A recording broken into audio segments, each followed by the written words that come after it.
This semester in Crossroads, the second and third graders were taught by Miss Dana, but she is at home sick this morning, so I am her fill-in. But they talked about Galatians 5, chapter 5, verses 22 and 23, which tell us about the fruit of the Spirit.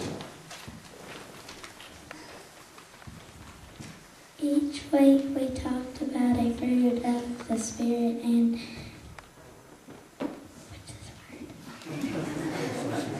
associated it with a real fruit in order to better understand it. Now they will tell you about each one.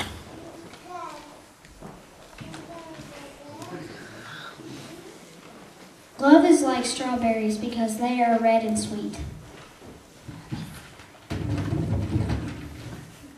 Joy is like cherries because life is indulgent. Peace is like watermelon because from a distance a watermelon looks like the world, which is in search of peace and doesn't everyone want a piece of watermelon.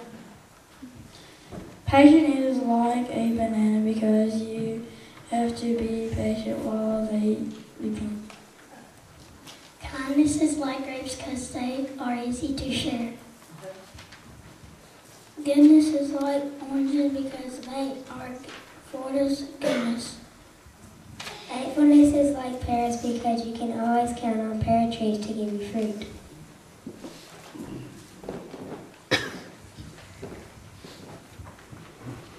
Gentleness is like peaches because you have to be easy when you handle peaches.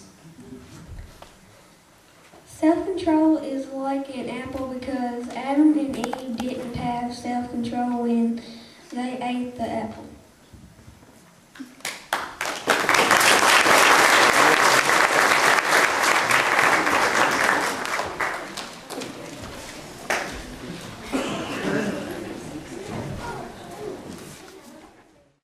I had 4th and 5th grade this time.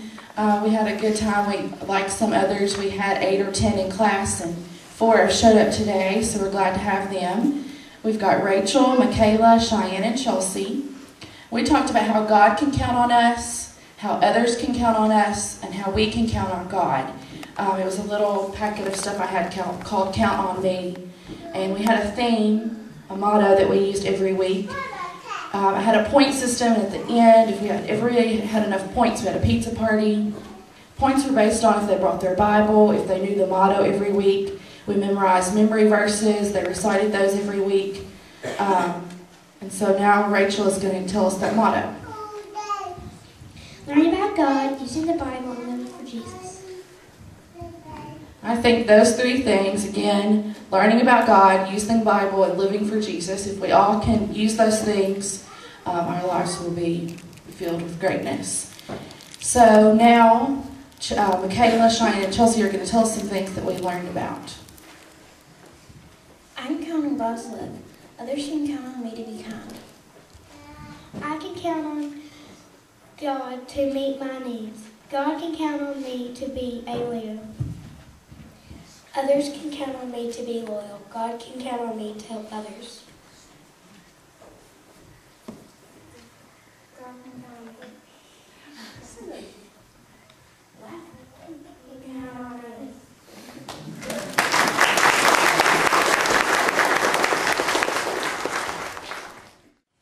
All right, I had 6th and 7th grade.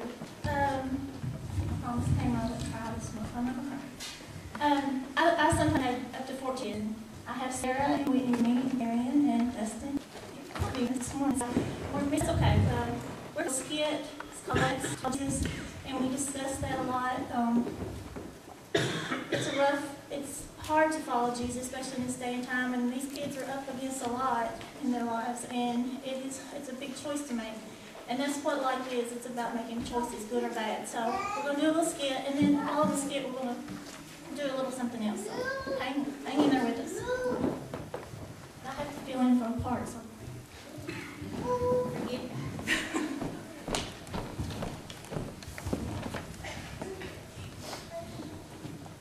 Lights, camera, action. Jesus asked his friends To listen to his voice to follow him. and to put him first. I am the good shepherd. My sheep hear me and listen to my voice. I know them and they know me. I have come that they have life to the fullest. I call them by name and they follow where I go. One day, as Jesus was walking along the road with his disciples, a man who had studied the Bible came up to him. Jesus, I'll follow you any.